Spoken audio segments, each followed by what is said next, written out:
Baik, Bapak Ibu guru sekalian, ini pertanyaan-pertanyaan yang sangat mudah di sini. Adalah perusahaan teknologi terbesar di Korea Selatan.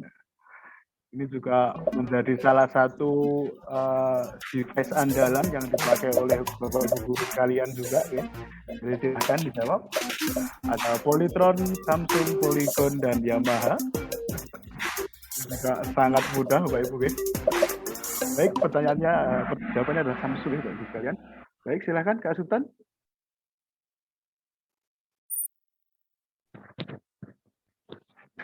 Baik, pertanyaan kedua ini juga sangat mudah.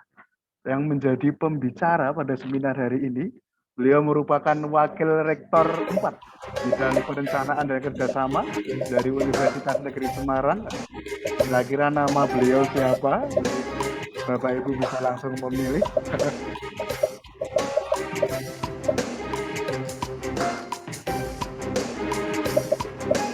Ya, betul. Jawabannya adalah Bapak Hendy Pratama. Tadi ada yang menjawab Hamka Hamzah, mungkin karena tempatnya bersebelahan, gitu, pilihan jawabannya. Karena kalau Hamka Hamzah nanti seminarnya PSSI, Bapak Ibu sekalian. Baik, dan selanjutnya adalah judul acara webinar online pada siang hari ini. Ini juga sangat mudah.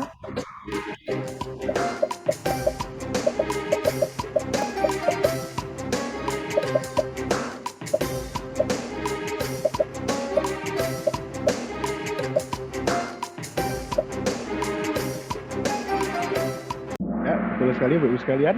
Untuk judul acaranya adalah Getting Ready for Offline Teaching.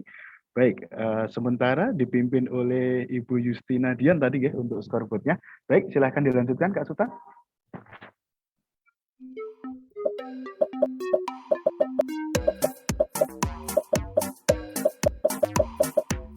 Samudra manakah yang merupakan samudra terbesar, Bapak Ibu sekalian? Nah, ini juga sangat mudah. Dijawabnya di aplikasinya, ya, Ibu. Ya, Samudra Pasifik, Bapak Ibu sekalian. Yang jawab di luar aplikasi juga ke record, Bapak Ibu sekalian. Baik, silakan Kak Sultan dilanjutkan. Baik, ini juga mudah sekali. Nomor kendaraan, ya, kode nomor kendaraan untuk Provinsi Sumatera Barat.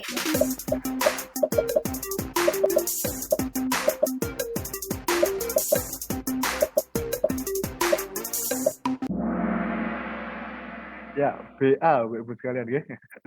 Ya, ini jadi teringat dulu itu pasti ada di Repul dulu, ya, kode-kode kendaraan bermotor seperti ini. Silakan lanjut, Kak Sultan. Berikut adalah arti harfiah dari kata guru dalam bahasa Sanskerta, Bapak-Ibu sekalian.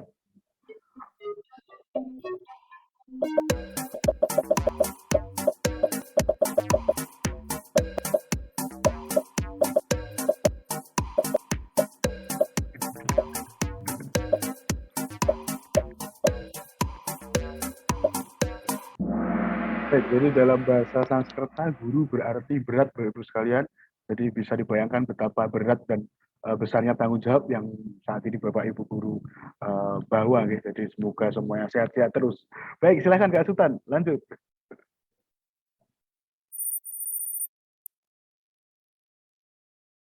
Baik, berikut adalah angka Romawi. Angka Romawi berapa ini kira-kira, Bapak-Ibu sekalian?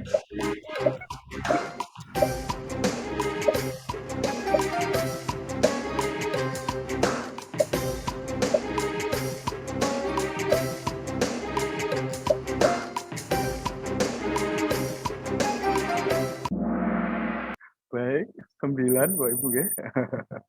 Baik, untuk scoreboard sudah ada pergerakan, sudah ada beberapa Bapak Ibu guru yang naik ke puncak klasemen. Baik, kita akan lanjutkan lagi. Silahkan Kak Sultan.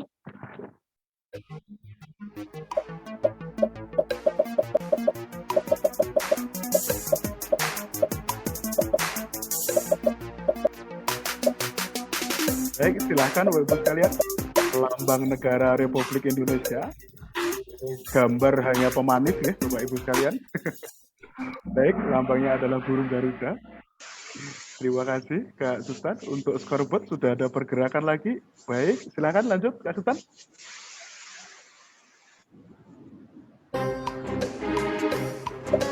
Baik, berikut adalah kesenian yang sangat disukai hampir semua orang, Bapak Ibu sekalian.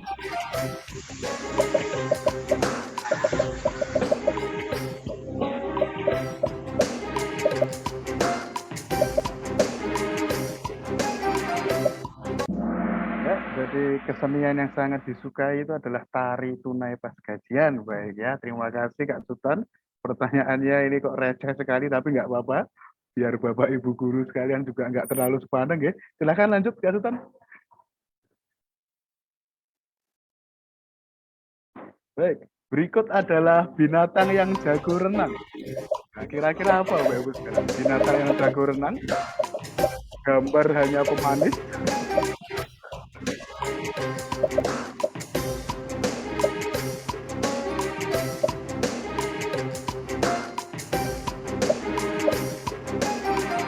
ya, jawabannya adalah bebek Bapak Ibu sekalian. Karena kalau yang menjawab ikan itu menyelam Bapak Ibu, berada di dalam air, tapi kalau bebek berenang di permukaan air. Baik, terima kasih Kak Sultan untuk kuis kahutnya. Ini nanti akan kita lihat untuk Sama-sama Kak Ade. pemenangnya. Pemenangnya akan kita lihat di sini. Peringkat ketiga ada atas nama Nurani di sini, Kemudian peringkat kedua ada atas nama Benham. Oh, Kak Beni ini peringkat kedua. Kemudian peringkat pertama ada atas nama Yas 27. Kemudian keempat dan kelima juga ada di sana tadi. Jangan lupa kakak sekalian untuk klaim hadiah ke Kak Natalina ya, nanti akan mendapatkan hadiah. Jadi kami ucapkan selamat pada Bapak Ibu guru sekalian, dan Kak Beni ternyata juga antusias untuk mengikuti kuis kahut tadi. Terima kasih Kak Beni. Baik Bapak Ibu. Nanti yang punya saya di take out aja Mas Ade.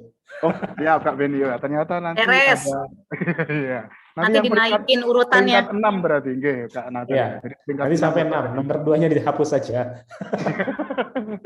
Baik, terima kasih Bapak Ibu sekalian atas partisipasinya, dan sekali lagi Bapak Ibu sekalian, sebelum kami lanjutkan, kami informasikan bahwasanya untuk kuota bantuan Kemendikbud Bapak Ibu sudah ditembakkan atau sudah diinjek kemarin pada tanggal 15 November. Jadi kami harap pada Bapak Ibu sekalian juga bisa mensosialisasikan kepada siswa-siswi dan segenap civitas akademika di lingkungan masing-masing sekolahnya. Karena seperti yang kita ketahui bersama, apabila tidak ada penggunaan sama sekali Bapak Ibu, kemungkinan di bulan berikutnya itu tidak akan mendapatkan kuota lagi, karena dianggap belum membutuhkan bantuan kuotanya. Seperti itu Bapak Ibu sekalian. Jadi kami harap bisa dipakai minimal 1 giga supaya di bulan berikutnya nanti bisa mendapatkan kuota kembali. Seperti itu. Baik Bapak Ibu sekalian, untuk selanjutnya akan ada presentasi singkat terkait Telkomsel Orbit. Ini nanti akan disampaikan oleh Kak David Anindita. Kak David ini merupakan staf dari DLS Operation and Partnership dari Telkomsel Brand Semarang.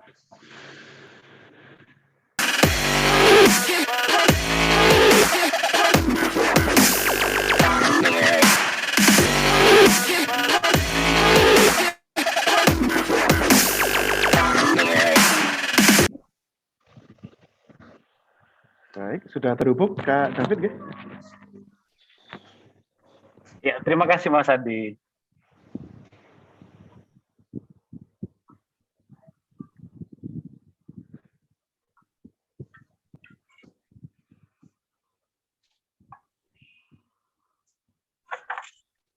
Assalamualaikum warahmatullahi wabarakatuh. Salam sejahtera untuk kita semua dan selamat siang dan semangat pagi. Siang. Pagi. Yang terhormat Bapak Beni Hamdani selaku General Manager DLS dan DS Area Jawa Bali. Yang terhormat Bapak Hendi Pratama selaku Wakil Rektor UNES. Yang terhormat Bapak Arif Hidayat Sefian selaku Manajer DLS dan DS Region Jateng DIY. Dan yang terhormat tentunya Bapak Ibu, kakak-kakak sekalian, Bapak Ibu guru yang juga di hari ini sedang hari guru. Selamat hari guru Bapak Ibu sekalian. Perkenalkan, saya David Anindita Pranantia, biasa dipanggil nama panggungnya David Anindito, dari tim Digital Lifestyle Operation Kota Semarang. Izin sedikit menyampaikan salah satu produk digital Telkomsel yang terbaru, yaitu Orbit.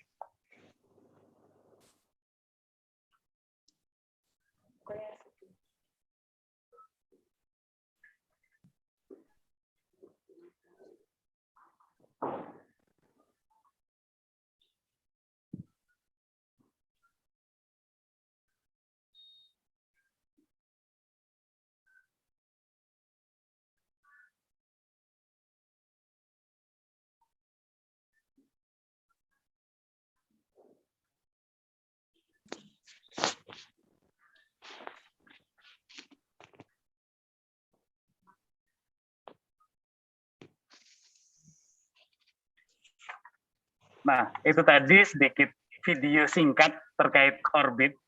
Jadi Orbit ini, apa itu Telkomsel Orbit? Mungkin Bapak Ibu kakak-kakak sekalian ada yang sudah pakai, bahkan ada yang sudah ada yang di sekolahnya, ada yang dipakai di rumah.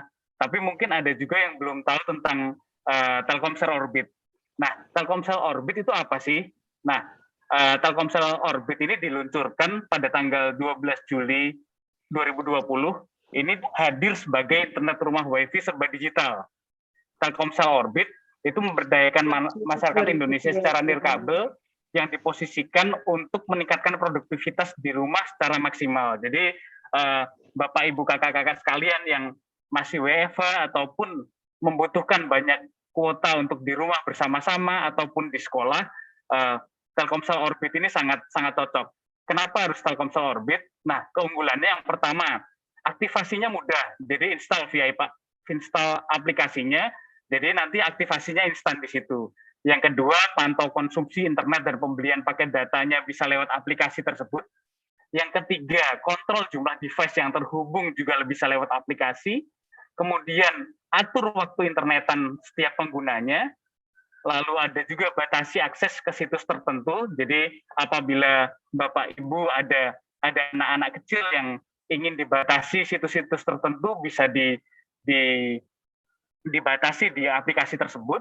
Lalu ada atur nama dan password Wi-Fi-nya. Kemudian untuk produknya sendiri, apabila ada terjadi kerusakan, ada garansi juga untuk uang kembali. Kemudian garansi resmi modemnya 1 tahun. Nah, saat ini jaringannya menggunakan 4G LTE dan bisa digunakan hingga 64 pengguna. Nah, ini salah satu foto ini kami ambil, ini Pak Erick Thohir yang saat itu Pak Erick Thohir Menteri BUMN yang saat itu sedang melakukan beberapa kegiatan di dalam kereta, jadi sedang mengisi acara secara virtual, tetapi beliau bisa tetap terkoneksi dengan baik melalui Telkomsel Orbit ini di dalam kereta yang berjalan. Nah, untuk produk Orbit ini ada apa saja?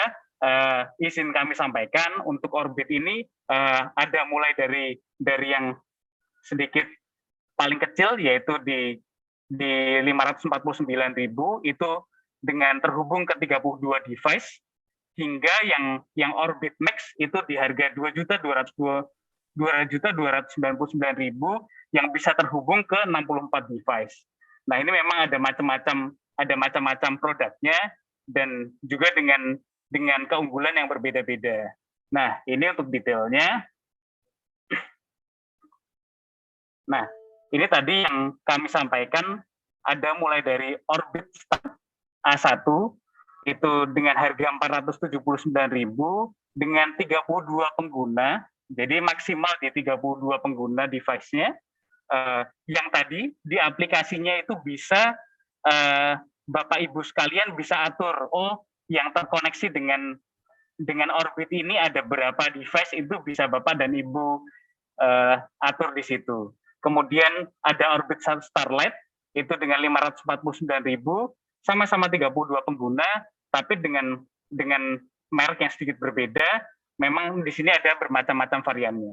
Kemudian Orbit Star 3 dengan 599.000, masih 32 pengguna juga. Orbit Star 2 dengan 32 pengguna dengan harga 629.000. Ini yang Orbit Star 2 ini yang sedikit paling laris untuk saat ini, karena dia modemnya dari Huawei, tapi tidak menutup kemungkinan juga yang lain juga sangat baik untuk koneksinya. Kemudian yang di 64 pengguna itu ada di Orbit Pro dengan harga 1.249.000, itu sampai 64 pengguna, dan juga yang paling tinggi ada di Orbit Max, itu di 64 pengguna dengan device Huawei dan juga kecepatannya 2,4 GHz dan 5 GHz.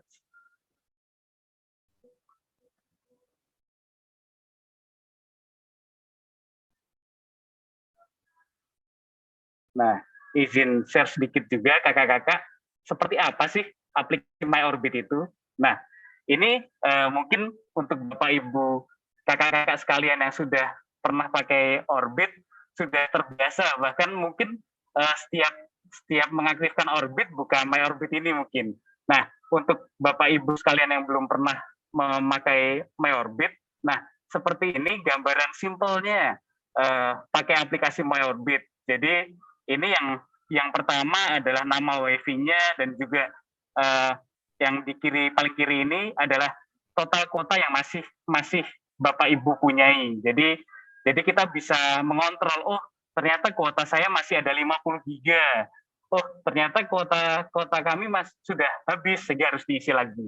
Nah, yang kedua adalah statistik pemakaian. Jadi statistik pemakaian ini juga bisa dilihat per tanggal di aplikasi tersebut. Ada mulai dari YouTube, Instagram, apapun yang terkoneksi dengan Orbit itu akan terlihat statistik pemakaiannya seperti apa. Nah, lalu yang ketiga, ini adalah perangkat yang terhubung. Nah, misalnya tadi ada dari modem tersebut, dari modem Orbit tersebut ada 10 perangkat terhubung. Nah, ini kelihatan di sini. Oh, ternyata atas nama Panca aktif selama 60 menit, atas nama Ahmad Arif aktif selama 30 menit, dan selain sebagainya. Nah, ada juga tambahan bahwa untuk limitnya juga bisa diatur. Jadi, apabila di hari tersebut, hari-hari tertentu akan dibatasi dengan pemakaiannya, misalnya di hari Jumat, dari pagi sampai siang, itu bisa dibatasi sehingga di jam-jam lainnya tidak diaktifkan.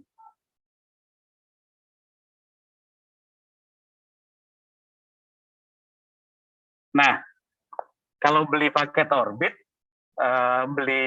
beli modem Orbit, apa saja sih keunggulannya? Nah, ini salah satu tambahan keunggulan yang paling menarik, Bapak Ibu, kakak-kakak sekalian. Kenapa?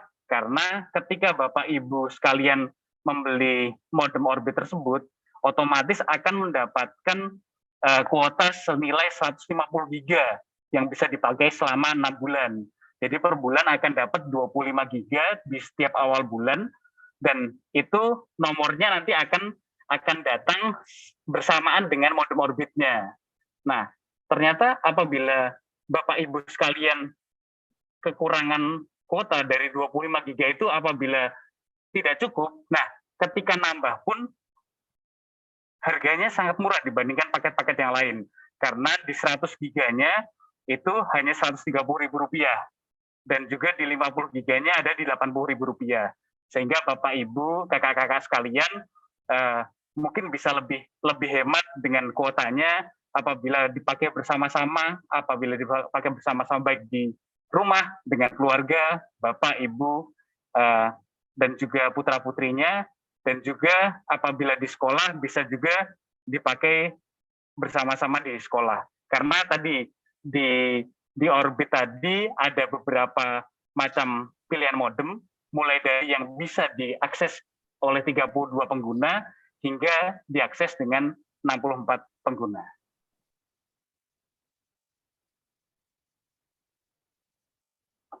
Nah, ini terkait tambahan paket tadi mulai dari ada 10 giga, 30 giga, 50 giga, 100 giga tadi, dengan harga yang sangat bersaing dengan paketan-paketan tentunya, karena paket internet sendiri harganya jauh lebih mahal dari ini.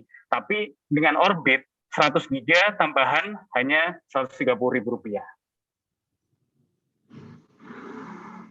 Nah, izin share juga, Bapak Ibu kakak-kakak, apabila terjadi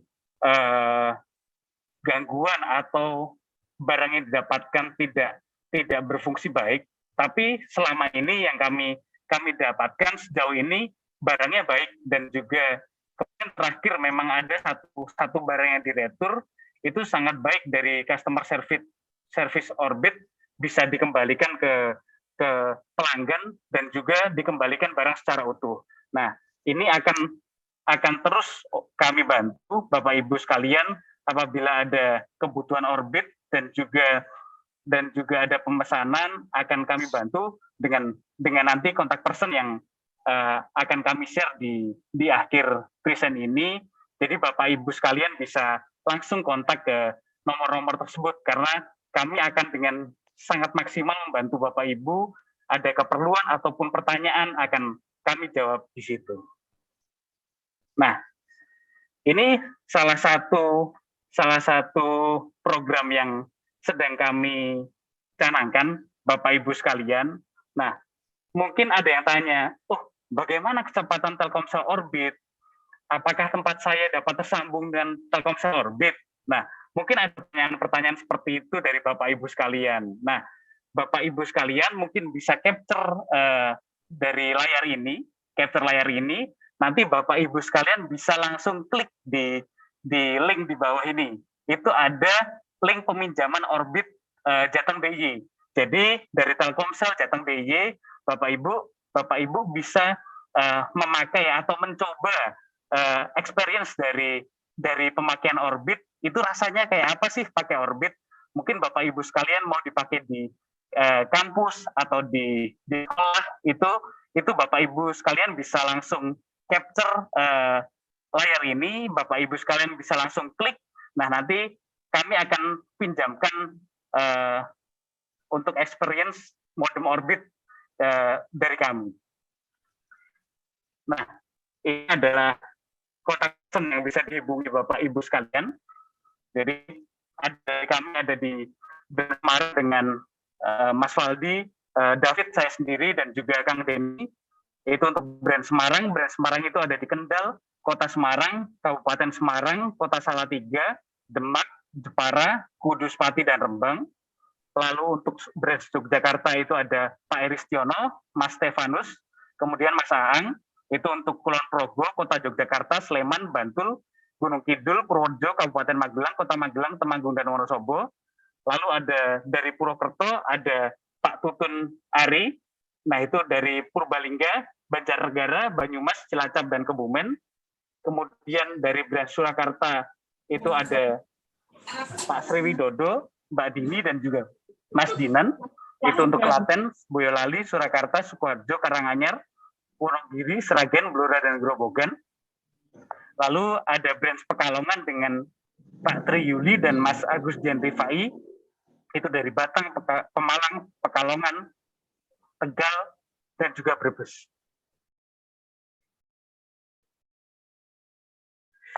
Baik, terima kasih. Kira-kira sekian sedikit tentang Orbit yang bisa kami sampaikan, Bapak Ibu sekalian. Semoga Bapak Ibu sekalian sehat-sehat selalu. Sekali lagi selamat Hari Guru. Mungkin Bapak Ibu sekalian apabila ada pertanyaan ataupun sangat berminat dengan Orbit ini bisa capture gambar ini. Ini ada kontak-kontak yang bisa Bapak Ibu sekalian langsung hubungi.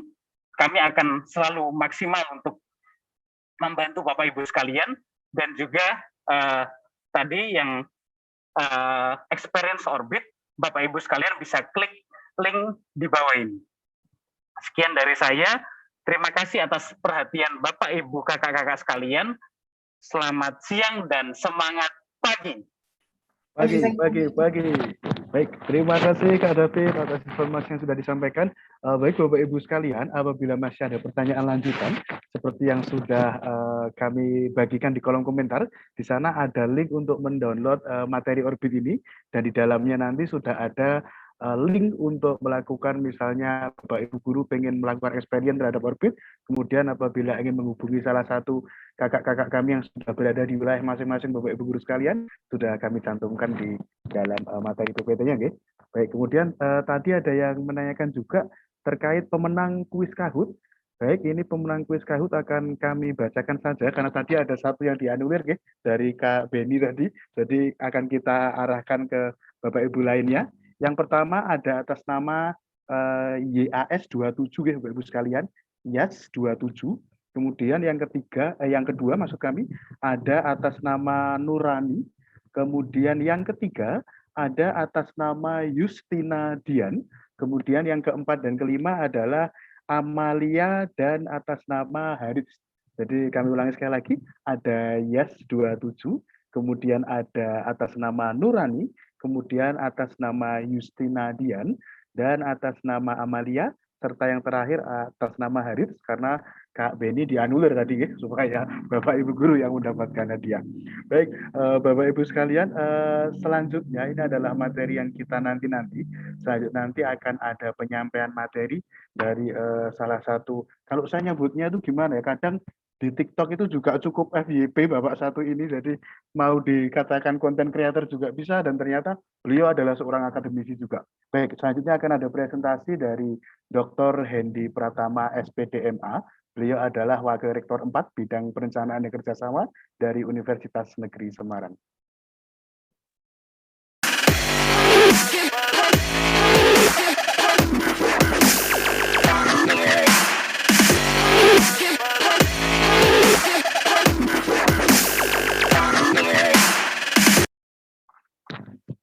Selamat siang, Pak Hendy. Sudah terhubung ya, Pak Hendy? Selamat siang, Pak Eko. Gimana Pak Hendy? Tetap sehat, tetap semangat nggih niki? Alhamdulillah ini sedang hujan ya di Semarang, tapi memang hujan ini membawa suatu perasaan yang syahdu. Iya. Oke. Selamat Hari Guru buat teman-teman semua, kakak-kakak semua yang ada di sini. Hebat selalu pokoknya Pak Ade. Guru-guru ini luar biasa. Saya juga guru loh.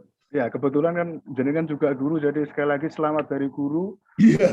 Untuk tahun ini mengusung tema katanya apa ini? Bergerak dengan hati memulihkan pendidikan katanya. Luar biasa sekali untuk Hari Guru tahun ini ya, Pak Edi. Mantap. Ya, Pak Edi. Silakan Pak Edi, waktu dan tempat kami persilakan. Langsung ya. Oke, saya mohon izin untuk share screen, dan sebentar ini filenya sedang saya buka dulu, kemudian nah, oke, kita share dulu. Oke, udah kelihatan ya Bapak Ibu? Ini udah ya? Assalamualaikum warahmatullahi wabarakatuh. Selamat siang, salam sejahtera untuk kita semua Bapak Ibu sekalian. Terima kasih atas Telkomsel yang sudah mengadakan acara ini. Bersamaan dengan Hari Guru Nasional yang luar biasa, artinya jika tidak ada guru, mana mungkin ada orang sukses. Jika tidak ada guru, mana mungkin ada orang-orang hebat. Karena semua orang hebat itu dimanapun berada di dunia ini dulunya pasti adalah buah kerja keras oleh seorang guru. Maka selamat untuk Bapak Ibu sekalian. Kemudian saya sendiri adalah seorang guru, ya mungkin ada yang mengatakan Pak dosen bukan guru. Jangan gitu. Guru dan dosen itu sama, karena ada apa? Ada undang-undang guru dan dosen. Jadi kita satu pasukan ya. Bapak Ibu sekalian, terima kasih buat teman-teman, rekan-rekan ataupun kakak-kakak sekalian yang bisa on cam. Saya sarankan on cam karena biar bisa tambah konsen begitu. Tapi kalau misalnya memang ada kendala jaringan dan lain-lain gitu, tidak ada masalah karena memang ada beberapa kendala mungkin di beberapa tempat. Terima kasih kepada Pak Beni tadi yang sudah memberikan sambutan. Pak Beni, halo. Bapak. Ya, mantap. Dan follower Bapak banyak Pak di TikTok. Ya, nggak ada lah, cuma 93.000. Saya salah satu followernya, Pak. Iya, makasih Pak Ben. Kita pokoknya selalu menginspirasi dimanapun. Nanti ada beberapa materi. Nah, teman-teman juga yang ada di sini Pak Ben itu juga sering sekali mengeluhkan soal mahasiswanya atau siswanya ya. Kenapa kok lemes di layar? Tapi di sini saya lihat juga ada yang lemes-lemes juga ini ya. Kenapa Ibu Bapak? Kenapa lemes? Ya Allah. Ada yang ngantuk juga ya Allah. Ayo semangat.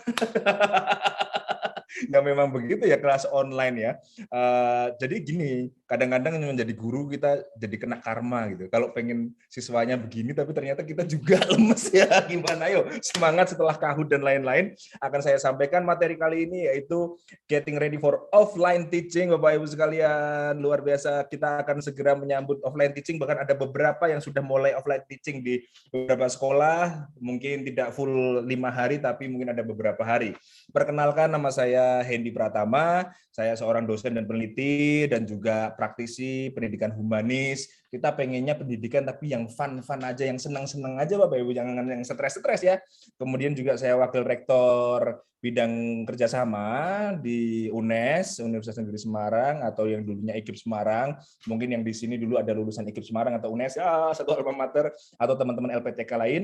Kemudian saya juga konten kreator di Instagram dan TikTok. Mungkin ada yang sudah pernah mampir. Alhamdulillah, kalau yang belum ya boleh mampir, ada beberapa konten-konten motivasi tentang pendidikan di sana. Bapak Ibu sekalian, yang pertama ingin saya sampaikan seberapa hebatnya teknologi yang membantu kita untuk online, untuk kita bisa bersama-sama seperti ini. Tapi Pak Beni, Mas Adi, dan juga saya, Bapak Ibu sekalian yang ada di sini, murid-murid kita, siswa-siswa kita, masih membutuhkan kontak fisik. Serius, serius. Kalau tidak ada kontak fisik sama sekali, kita itu jadi stres. Kita merasa terasingkan, kita tuh merasa sepi. Memang tidak separah semut ya. Semut itu kan harus bersama teman-temannya setiap saat gitu. Kalau enggak dia mati. Kita mungkin nggak ada kontak fisik juga nggak meninggal, tapi masalahnya kita juga akan merasa keterasingan.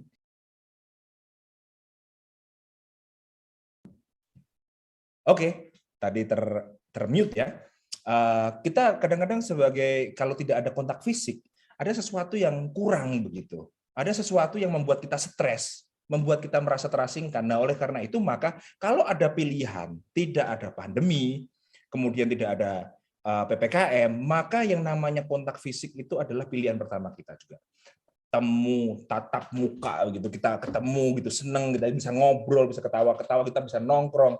Nongkrong ini tidak bisa digantikan dengan Zoom. Nah, memang cuman karena adanya pandemi, kemudian kita harus melakukan suatu kompromi, ya kan? Ada online, ada offline, dan lain sebagainya. Nah, oleh karena itu maka kita harus mulai berpikir apa sih yang disebabkan oleh pandemi ini dalam kehidupan kita. Bagi pendidikan kita itu apa efeknya? Yang pertama tentu segala sesuatu tentang protokol kesehatan. Jadi protokol kesehatan itu ada gradasinya kan. Mungkin kita juga kalau misalnya datang ke kantor, ke kampus, sekarang harus ada peduli lindungi, harus pakai hand sanitizer, harus cuci tangan, dan lain sebagainya. Bahkan di level tertentu ketika PPKM-nya tinggi, level 3 atau level 4, kita harus belajar di rumah atau mengajar di rumah. Yang terakhir, yang mungkin kita harus mulai refleksikan, pandemi ini dalam belajar mengajar, kita merasa bahwa ada yang selama ini kita anggap remeh ya Bapak Ibu. Ketemu dengan siswanya nyebelin, kita lihat mereka loncat-loncat meja gitu, kemudian mereka ribut sekali, kita jengkel gitu. Tapi ternyata ketika kita kerja dari rumah atau kerja online dan nggak ketemu mereka langsung, itu ternyata kita juga ada yang merasa kurang gitu. Kita jadi lebih menghargai kehidupan kita selama ini. Nah, oleh karena itu Bapak Ibu sekalian, pandemi ini telah memberikan suatu pemaknaan tersendiri terhadap kita, terhadap kehidupan kita. Misalnya anak saya sekarang juga menjadi lebih merasa bahwa loh, kok papahnya lebih sering di rumah gitu kan karena WFH, merasa lebih dekat. Berarti ada blessing in disguise kan di sini pandeminya. Jadi kita ada, tidak hanya ada kelemahan dari pandemi ini, tapi juga ada sesuatu yang bisa kita selami gitu, bisa kita pahami sebagai sebuah berkah. Nah, Bapak Ibu sekalian, kita sekarang ada di level di mana kelas online sudah kita jalankan melalui Zoom, ada yang melalui WhatsApp, ada yang melalui email. Kalau di daerah yang jaringannya jaringannya bagus, ya seperti di Semarang Kota dan lain sebagainya itu. Terima kasih Telkomsel, sponsor. Ya nggak apa-apa dong. Terima kasih Telkomsel gitu kan. Ya maka kita bisa ke kelas online kan ya. Nah di beberapa daerah yang walaupun memang coronanya gitu masih agak tinggi, tapi ternyata jaringan nggak ada dan lain sebagainya, hanya bisa dilakukan komunikasi tugas melalui WhatsApp. Itu yang disebut pendidikan asinkronus kan ya. Itu ada kelasnya, itu kelas online tapi tidak maksimal. Kemudian di tempat lain yang PPKM-nya udah mulai rendah, sudah dimulai kelas offline. Nah sekarang malah dikembangkan adanya kelas hybrid. Nah Bapak Ibu sekalian, tentu di era yang sangat modern ini, di era yang digital ini, saya sangat menyarankan Bapak Ibu sudah mulai mengembangkan kelas hybrid. Kelas hybrid ini berarti kombinasi antara kelas online dengan kelas offline. Siswa yang berangkat, nggak ada masalah diajar di kelas. Tapi siswa yang di rumah tetap bisa nonton, tetap bisa berinteraksi. Nah ini masalahnya syaratnya susah ini. Syaratnya ruangannya harus high-tech, ya kan? Ruangannya harus bagus. Nah, oleh karena itu maka yang ngajar di kelas ada, yang di rumah juga bisa nonton. Tapi dengan cara yang paling sederhana pun, misalnya kita mengajar di kelas, tapi ada siswa yang nggak bisa datang, siswa bisa memantau dari HP, dari laptop biasa. Itu juga memungkinkan untuk saat ini. Oleh karena itu, Bapak Ibu sekalian, saya kira walaupun kita sudah misalnya nanti pandemi sudah selesai, kemudian pandemi sudah dinyatakan ya aman lah, mungkin tidak selesai-selesai amat gitu, kita ada kelas, kita harus mengembangkan kelas hybrid. Yang online-nya dulu udah jalan itu ya kita pertahankan. Kenapa? Karena itu lebih mengikuti zaman yang satu. Kedua, bisa menyebar kemana-mana. Kelas online itu kan nggak cuma untuk kelas kita sendiri, tapi bisa untuk kelas yang lain. Bisa direkam, bisa dijadikan sebagai konten YouTube, ya kan gitu. Oleh karena itu, maka kalau sudah pun offline, maka hybrid lah gitu. Flip classroom gitu. Jadi mengkombinasikan antara dunia digital dan dunia offline. Saya sangat menyarankan itu, Bapak Ibu. Nah, selanjutnya, yang sekarang ini perlu kita utamakan adalah posisi guru sebagai fasilitator pengetahuan dan keterampilan. Nah, sekarang ini berarti guru sudah tidak diwajibkan lagi tahu semua hal. Guru sudah tidak lagi dianggap sebagai satu-satunya sumber mata air, tapi bagaimana kemudian bisa menyediakan situasi belajar, bisa menjadi seorang moderator, bisa menjadi orang yang helpful untuk mahasiswa ataupun untuk siswa, untuk mereka bisa belajar sendiri. Nah, cuman menjadi fasilitator itu harus ada di tengah. Artinya ketika mereka kesulitan sesuatu, baik itu akademik, non-akademik, bahkan secara ingin bantuan secara psikologis, kita harus ada buat mereka, ya kan? Tapi ketika kita ingin memberikan semuanya kepada mereka secara hanya ingin menyuapi, itu juga tidak boleh. Jadi menyuapi full juga tidak bisa, seperti di zaman dulu guru itu semuanya harus ngasih, dia harus tahu semuanya, atau melepaskan sama sekali, mereka harus belajar sendiri, nggak bisa. Kita harus ada di tengah, menciptakan lingkungan dan dunia yang bisa membuat siswa lebih mandiri.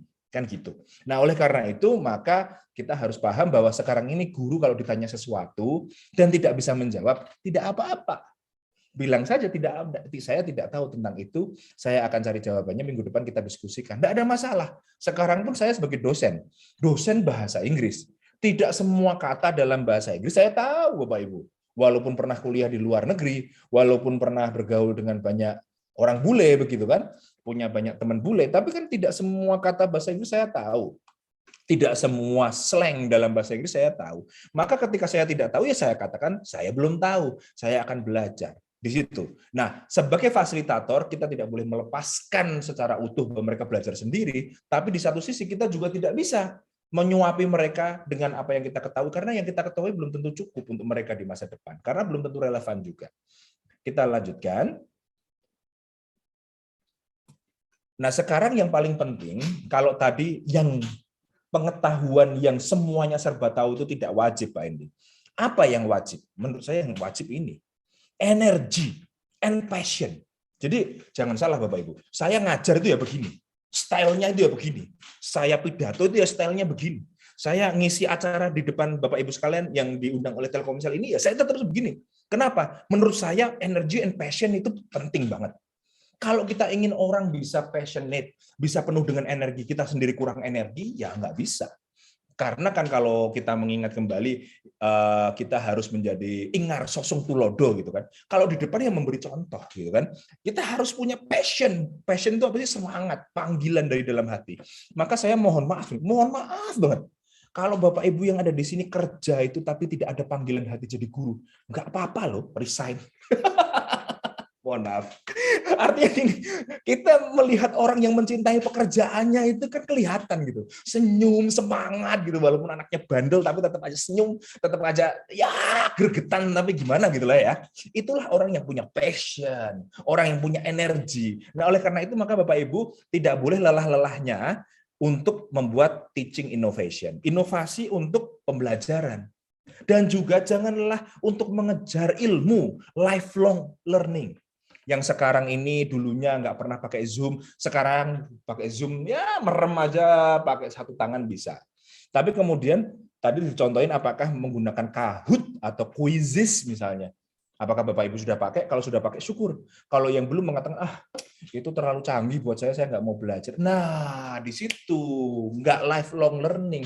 Jadi Bapak Ibu sekalian yang lulus S1 misalnya, kemudian mendapatkan gelar SPD, atau dulu adalah doktorandes, itu bukan akhir dari pembelajaran. Itu malah awal pembelajaran.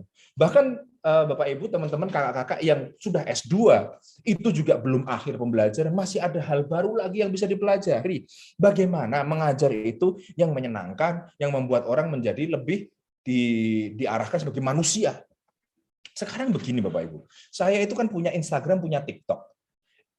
Ya komennya, DM yang masuk ke saya itu isinya itu mahasiswa atau siswa yang mengeluh. Mengeluhkan apa? Setiap masuk kelas stres, kebanyakan tugas, kebanyakan ditanya dosen, kebanyakan ditanya guru, kebanyakan ujian, mereka stres. Lah kok aneh Bapak Ibu? Kok aneh? Kenapa anak-anak ini diajak ke suatu kelas yang mereka tidak menikmati? Siapa yang salah? Kita dong, yang salah. Yang salah kita. Nah, oleh karena itu maka kalau kita bisa membuat kelas yang lebih hidup, yang lebih menyenangkan, nggak usah modal banyak sebenarnya. Modalnya ya energi and passion kita itu tadi. Energi dan semangat kita itu bisa menular. Lah kalau kita sendiri tidak mencintai pekerjaan kita, tidak menyalurkan energi kita ke jalan yang tepat, ya siswa juga tidak akan melaksanakan. Kenapa saya tahu ini? Karena begini, banyak mahasiswa yang mengeluh bahwa kelas itu bikin stres. Bahwa yang namanya diskusi dengan dosen itu malah bikin beban. Dosen dan guru dianggap sombong. Tapi ketika mereka masuk ke kelas saya atau masuk ke live saya Instagram atau TikTok atau kita mengadakan Zoom open session seperti ini, lah kok mereka tanya nggak habis-habis, acaranya saya tutup juga nggak mau gitu. Kan berarti energy and passion itu more valuable, lebih berharga daripada pengetahuan itu sendiri. Jadi Bapak Ibu, saya sarankan memang kalau sudah menemukan panggilan untuk menjadi pengajar, untuk mengubah hidup orang menjadi lebih baik, laksanakan dengan bahagia sebagai bagian dari ibadah, sebagai bagian dari perwakilan Tuhan di muka bumi untuk mendidik anak-anak kita. Malah nggak cuma anak kita, anak orang juga kan gitu. Tapi kalau memang tidak bidangnya di situ, tidak punya passion di situ, ya bolehlah memikirkan alternatif lain. Siapa tahu yang di sini malah lebih menikmati jadi pengusaha atau jadi karyawan Telkomsel boleh juga. Karena kalau di Telkomsel beda lagi. Passionnya harus marketing, ya kan, harus jualan. Makanya kalau misalnya nggak punya passion jualan, kerja di corporate stres, ya kan gitu. Oleh karena itu semua orang punya panggilan jiwanya masing-masing, kan gitu ya. Next kita masuk. Ini guru-guru itu dianggap angker itu kenapa sih Bapak Ibu? Coba deh, boleh sambil chat-chat di sini. Kenapa? Ya, guru-guru kok dianggap angker oleh mahasiswanya atau oleh siswanya itu kenapa sih kira-kira? Nah, boleh diketik-ketik di sini. Kalau misalnya dari semua faktor di situ, mungkin Bapak Ibu sambil ngetik di sini, ada beberapa faktor yang mungkin menjadikan kemungkinan kenapa guru kok tidak dekat dengan siswanya, atau guru yang dianggap killer atau angker. Tapi kalau buat guru-guru di sini, saya yakinlah Bapak Ibu yang di sini pasti dekat sama siswanya. Karena apa? Keinginan untuk belajarnya tinggi, makanya ikut kegiatan ini kan. Nah, tapi yang merasa belum dan masih belum dicintai oleh siswanya, masih ada halangan psikologis, masih dianggap angker. Kemungkinan kita masih bisa meningkatkan kedekatan kita dengan siswa kita dengan memahami kehidupan siswa kita. Dalam bahasa yang ada di layar ini adalah know the life of your students. Pahami kehidupan siswa-siswa Anda. Apakah kita sudah tahu bagaimana cara kerja TikTok? Anak kita sibuk TikTok, kita marahi. Daripada kita marahi, mendingan kita masuk ke TikTok. Kita ngajar lewat TikTok. Dulu katanya pada benci sama Instagram. Sekarang Bapak Ibu guru sekarang juga masuk Instagram, keren-keren, ikut ngajar di situ, ngasih tugas dari Instagram bisa. Kemudian apakah kita memahami tentang Korean drama, misalnya Mobile Legends, game mereka, PUBG. Ada mahasiswa main Mobile Legends atau main PUBG, bukannya saya marahi, saya mendingan ikut aja sama mereka. Ikut gabung sama tim mereka, ikut main sama mereka. Mereka punya trust. Karena mereka punya trust kepada saya, karena saya juga ikutan main Mobile Legends, saya jadi di kelas bisa cerita soal Mobile Legends kan gitu. Atau misalnya kita ikut nonton Naruto atau nonton One Piece. Nah, ini merupakan usaha kita. Bukannya kita memang kok kekanak-kanakan, bukan. Kita ingin memahami apa sih yang ada di pikiran mereka, kehidupan mereka seperti apa. Nah, itulah upaya kita untuk lebih mendekatkan diri, menyelami ke kehidupan siswa know the life of your students. Itu sih kayaknya tips aja sih. Mungkin sudah beberapa banyak yang dilakukan oleh para guru di sini, pasti. Tapi kita menambah lebih spesifik apa yang harus kita usahakan. Nah, kemudian yang terakhir nih. Di TikTok, di YouTube, di Instagram, banyak sekali sumber informasi berseliweran. Biasanya mereka menyebut diri mereka influencer atau konten kreator. Ada beberapa konten kreator yang memang hebat, cerdas, bisa ditiru. Misalnya Jerome Pauline dalam hal matematika. Menyenangkan, menarik, dan bisa mengajarkan matematika dengan cara yang sangat efektif. Nah, di situ kita bisa melihat itu sumber yang sangat keren, ya kan? Tapi juga ada influencer-influencer yang ngaco sembarangan, mengajarkan bumi datar lah, dan lain sebagainya. Nah, ini siswa-siswa kita tuh masuk ke Instagram, ke TikTok, ke YouTube, tanpa sepengetahuan kita. Dan kita nggak ada di situ. Kita memaksakan membuat soal, membuat pelajaran, lesson plan atau RPP yang kita kerjakan di situ, kemudian disajikan hanya di kelas. Siswa-siswa kita itu keliling nyari informasi di internet. Lah kenapa nggak kita aja yang masuk ke situ? Kenapa nggak kita menjadi bagian dari ekosistem itu? Maka saya mempunyai asumsi, hipotesis yang sangat-sangat kuat, dan saya bisa buktikan bahwa sesungguhnya all teachers are content creators. Semua guru adalah pembuat konten. Kontennya berupa apa? Lah, pelajaran itu kan konten. RPP, lesson plan itu kan konten. Kok kita nggak jadikan sebuah aset? Kok tidak kita jadikan sebuah, kita buat sebuah aset digital, digitalize dalam bentuk TikTok, dalam bentuk Instagram, dalam bentuk YouTube. Akan ada orang yang mengatakan bahwa, wah, yang saya ajarkan itu adalah pelajaran yang membosankan, Pak. Mana mungkin saya ajarkan di TikTok. Jangan salah. Ada orang namanya Fajrul, ngajar fisika. Di situ yang nonton ratusan ribu orang, Bapak Ibu. Jutaan orang pengen tahu fisika. Kenapa? Dia mengaitkan fisika dengan Minecraft. Dia mengaitkan fisika dengan Naruto. Dia menghitung kecepatan terbang Naruto. Dia menghitung kecepatan gravitasi dari Minecraft. Lah, itulah yang harusnya kita lakukan. Kalau kita memaksakan pelajaran sesuai apa yang ada di buku, dan kita nggak mau memasuki kehidupan digital, menyesuaikan diri dengan kehidupan mereka. Ya, oleh karena itu maka ada 4 hal yang di sini mungkin bisa kita simpulkan dari konten creators ini, bahwa guru harus menjadi konten creator. Guru itu harus jadi YouTuber. Guru yang harus jadi TikToker, harus jadi selebgram, ya. Oleh karena itu maka you can do what you like. Kita bisa melakukan apa yang kita sukai. Apa? Mengajar. Ya kan? Menjadi konten creator mengajar. Kemudian kita bisa expand your influence, bisa memperluas pengaruh yang biasanya cuma satu kelas, satu sekolah, kita bisa memperluas ke seluruh Indonesia. Follower saya di TikTok itu bukan hanya dari UNES, bukan dari Semarang, tapi dari Papua, dari Sumatera. Toh saya tetap menjalankan apa yang saya sukai, mengajar, tapi dengan digital format kan gitu. Kemudian menjadi thought leadership, pemimpin dalam bidang tertentu. Tadi saya cerita Fajrul jadi pemimpin di bidang fisika, menerangkan fisika secara menyenangkan. Tadi ada Jerome Pauline, ada Ayom Satrio ya. Ayom Satrio itu ngajar desain. Nah, itu semua mereka jadi thought leadership, pemimpin dalam bidang tertentu yang dulunya tidak mungkin orang bisa tahu sebagaimana Jerome Pauline yang sekarang ataupun Fajrul ataupun Ayom Satrio misalnya. Kemudian orang bisa mengenal karena sekarang ada digital platform yaitu media sosial. Dan yang terakhir adalah kita memiliki niche. Niche itu adalah pasar khusus.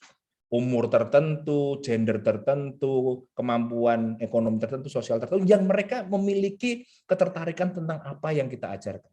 Dalam bidang saya ini, niche saya mahasiswa. Mahasiswa yang membutuhkan semangat, yang biasanya skripsinya nggak selesai-selesai, itu mereka datang melihat konten saya, melihat, oh ya skripsi itu gini. Kemudian ada yang punya masalah dengan dosen, cara komunikasi dengan dosen. Jangan salah Bapak Ibu, ternyata anak-anak sekarang itu sama dosen mau ngomong aja nggak berani, sama gurunya aja nggak berani mau ngomong gimana, WhatsApp aja nggak tahu cara membukanya. Nah, oleh karena itu maka kita harus membantu mereka. Di mana? Di media sosial. Kenapa media sosial? Karena mereka memang mencari informasi di situ, gitu. Itu sebenarnya tips-tips terakhir tadi dari saya untuk bagaimana menjadi guru menjadi lebih semangat, energinya, passionnya. Kemudian salurkanlah hobi mengajar kita itu ke media sosial. Dan terakhir saya sampaikan ini, ada kutipan dari saya yang sering dikutip teman-teman ini. Jika kita ingin bersinar, kita terangkan cahaya kita. Kita terangkan cahaya itu maksudnya kita tambah kompetensi kita. Jangan redupkan orang di sekitar kita. Jadi kalau kita belum mampu melakukan sesuatu, jangan nyalahkan orang yang mampu. Misalnya gini, Bapak Ibu guru yang ada di sekolah, belum terlalu digital, kemudian menyalahkan teman-temannya gini, lah gara-gara dia belajar digital, jadi saya kelihatan bodoh. Harusnya saya pinter, gara-gara dia belajar saya jadi kelihatan bodoh. Enggak gitu. Harusnya kita turut belajar, kompetensi kita tingkatkan supaya kita lebih secure gitu dalam semangat gitu dalam menjadi guru. Demikian, nama saya Hendy Pratama, Bapak-Ibu sekalian. Jika ada pertanyaan atau ada diskusi, dipersilakan. Kalau masih diizinkan oleh panitia, kalau tidak bisa menghubungi saya lewat DM Instagram maupun TikTok ataupun WhatsApp nanti kalau sudah DM. Terima kasih. Saya kembalikan kepada moderator. Baik, terima kasih. Ini luar biasa sekali. Yang penting itu apa? Semangatnya. Ini semangat yang luar biasa yang dibagikan oleh Pak Hendy pada siang hari ini. Kami juga seperti apa ya? Sepertinya kalau semua guru seperti ini harusnya nggak ada ini murid yang katanya kurang pinter itu nggak ada harusnya. Karena kembali lagi seperti yang disampaikan Pak Hendy tadi, saya juga kebetulan mengikuti juga. Ternyata di TikTok itu banyak sekali baik mahasiswa maupun siswa itu yang ngeluhnya itu adalah kurang berani menyampaikan isi pikirannya terhadap Bapak Ibu gurunya atau mungkin kepada Bapak Ibu dosennya, dan seperti yang disampaikan Pak Hendy ternyata Bapak Ibu guru yang berada di ranah dunia pendidikan juga perlu melakukan inovasi dan yang penting semangatnya tadi Bapak Ibu guru. Baik, terima kasih Pak Hendy. Kepada Bapak Ibu sekalian, kami persilahkan mungkin ada yang ingin bertanya atau mungkin ingin menambahkan, loh kan nggak apa-apa ya Pak Hendy karena Sharing di berbagi. Ini adalah sharing, jadi kami persilahkan kepada Bapak Ibu guru sekalian. Monggo silahkan untuk raise hand, kemudian nanti akan kami tunjuk untuk menyampaikan pertanyaannya. Monggo. Yang tidak raise hand kualat nanti. Karena apa? Sukanya kan apa? Ngancam-ngancam siswanya nggak tanya, sebel. Sekarang jadi guru harus tanya. Oke, ada di layar saya ada Pak Martono, ada Bu Natalina, wah seger-seger Bu Parsini, ada Pak Robani, SMAN 1 Kasihan. Itu kalau nerangkan kepada teman-temannya nama SMA-nya itu agak berat juga ya Pak ya. SMA 1 mana? Kasihan. Nah, gitu ya. Oke, silakan Bapak Ibu saya buka. Ini mumpung loh. Ini nggak gampang loh menghadirkan saya ya Pak De ya. Ini ya, betul. Ini waiting list-nya itu lama ya. Banyak sekali antriannya. Nah, belum lagi kalau misalnya jadi dosen, jadi wakil rektor kan rapatnya banyak. Ini mumpung. Saya juga dicari mahasiswa saya sebenarnya ini. Kemana Pak ini? Oke, silakan Bapak Ibu. Raise hand. Boleh juga off cam kalau memang terpaksa, suara saja boleh. Pak Ade, silakan. Pak Wahid. Silakan. Pak Wahid. Ya, Pak Wahid. Ya, luar biasa. Silakan Pak Wahid. Ya Pak, terima kasih. Suaranya masuk jelas Pak? Oh, jelas sekali. Oke, terima kasih. Materinya sangat luar biasa sekali. Begini Pak, kebetulan yang pertama saya mengucapkan selamat Hari Guru kepada teman-teman guru semuanya yang hari ini bergabung di sini. Yang kedua, di era teknologi informasi yang semakin berkembang seperti saat ini, ditambah dengan situasi pandemi seperti ini, Pak, terkadang kan kebosanan anak didik itu ada. Nah, tadi materi yang Bapak sampaikan itu sangat luar biasa. Nah, kemudian bagaimana cara untuk membangun di istilahnya di teknologi seperti saat ini untuk memantau sikap anak biar supaya etika adab terutama itu terus ada Pak di masa-masa perkembangan teknologi ini, tentunya dengan metode pembelajaran yang semenarik mungkin. Mungkin itu Pak yang bisa kami tanyakan. Terima kasih. Oh ya, terima kasih Pak Wahid. Pak Wahid dari mana SMA-nya? Dari SMK Muhammadiyah 1 Sukoharjo, Pak. Mantap, SMK ya. SMK selalu terdepan. Ya Pak Wahid ya. Saya setuju kata-kata itu karena saya sendiri juga SMK. Iya. Jadi kalau SMK ada, bisa. Iya, misalnya saya SMK 7 Semarang Bapak, dulu di Semarang 5, alhamdulillah. Oke, Pak Wahid pertanyaannya luar biasa. saya bilang luar biasa karena mungkin Bapak Ibu sudah mulai menyadari bahwa anak-anak sekarang itu nggak sopan. Serius. Cuman masalahnya gini, nggak sopan menurut siapa? Menurut kita. Menurut mereka biasa-biasa aja. Menurut mereka kita yang ribet, Pak Wahid. Serius. Jadi saya pernah bikin konten ini di TikTok. Salah satu yang paling viral ini Pak Ade ya. Bahwa kita tidak boleh menggunakan kata mau kepada dosen atau guru. Misalnya gini, Pak saya mau ketemu. Itu di WhatsApp Pak. Saya mau ketemu, mau bimbingan. Pertemuan pertama belum pernah WhatsApp, tiba-tiba dia bilang, saya mau ketemu, saya mau bimbingan. Wah ya profesor marah dong. Ada beberapa dosen senior marah dong. Anak itu nggak ngerti loh, dimarahi kenapa? Loh Pak, saya itu kan bimbingan. Saya membutuhkan bimbingan. Kan saya mau ketemu. Saya mau bimbingan. Apa sih Pak yang salah? Tuh, gimana coba cara menjelaskannya gimana? Coba kamu pakai kata berkenan. Coba kamu kasih salam dulu, perkenalkan siapa dirimu, kemudian kamu tanya kabarnya beliau, kemudian baru mengatakan apakah Bapak berkenan bertemu untuk bimbingan. Kemudian dia bilang apa? Ih, ribet ya Pak dosen ya Pak. Ih, guru juga gitu Pak, ribet Pak. Tuh. Jadi sebenarnya gini, mereka nggak bisa sopan santun itu salahnya siapa?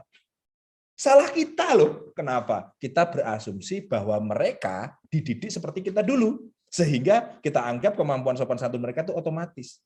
Nah, oleh karena itu apa jalannya Pak Wahid? Jalannya adalah secara eksplisit mengajarkan kesantunan. Itu jalannya. Makanya saya berikan mereka template. Ini selamat paginya bagaimana, assalamualaikumnya bagaimana. Kemudian mereka mengatakan, ya Allah ribetnya orang-orang. Nah, yang Bapak Ibu tidak menyadari adalah kita itu ada 4 generasi yang hidup bersamaan di satu sekolah. 4 generasi. Ada kelompok-kelompok yang hampir pensiun namanya baby boomer kan ya. Lebih kaku lagi itu beliau yang ada di sini mungkin ada ya. Dulunya kalau salah ngomong sama orang tuanya itu digampar ada kan. Ya itu ada. Ya kan? Yang kedua ada yang namanya generasi X ya kan, generasi X setelah itu yang udah lebih modern, udah tahu apa yang diinginkan, tapi ya masih agak tegas juga karena dibesarkan oleh baby boomer. Kemudian ada generasi Y yang mungkin dari istilah repul tadi saya Pak Ade itu milenial itu yang tahun 85-an sampai tahun 2000-an itu. Jadi walaupun kelihatan tua begini ya masuk milenial. Yang anak sekarang itu yang lahiran 2000-an itu namanya adalah generasi Z. Sudah beda lagi.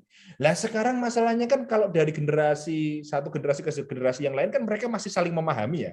Tapi gimana nih ada orang yang hidup dalam satu atap, yang satu adalah baby boomer langsung menghadapi generasi Z, kan stres.